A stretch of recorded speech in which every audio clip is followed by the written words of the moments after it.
2 தீமோத்தேயு 3ஆம் அதிகாரம் 16வது வசனம். வேத வாக்கியங்கள் எல்லாம் தேவ ஆவியினாலே அருளப்பட்டிருக்கிறது. நல்லா கவனிங்க. எதற்காக இந்த வேதாகமம் நம்ம கையில கொடுக்கப்பட்டிருக்கு? எதுக்காக இந்த பைபிளை எழுதி நம்ம கையில தேவன் கொடுத்திருக்கிறார்னா, அவருடைய மன விருப்பத்தை நீங்க தெரிந்து கொள்ள வேண்டும்.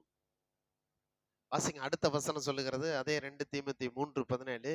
வேத வாக்கியங்கள் தேவனை பற்றிய உபதேசத்திற்கும் பிசாசை கடிந்து கொள்வதற்கும் உங்க வாழ்க்கையை சீர்படுத்துவதற்கும் உங்களுக்கு தேவனுடைய நீதியை படிப்பித்து தரும்படியாக உங்களுக்கு பிரயோஜனமாக இருக்கும்படி தேவன் இந்த தேவ ஆவியினாலே இந்த வேதத்தை எழுதி உங்கள் கைகளிலே கொடுத்திருக்கிறார்.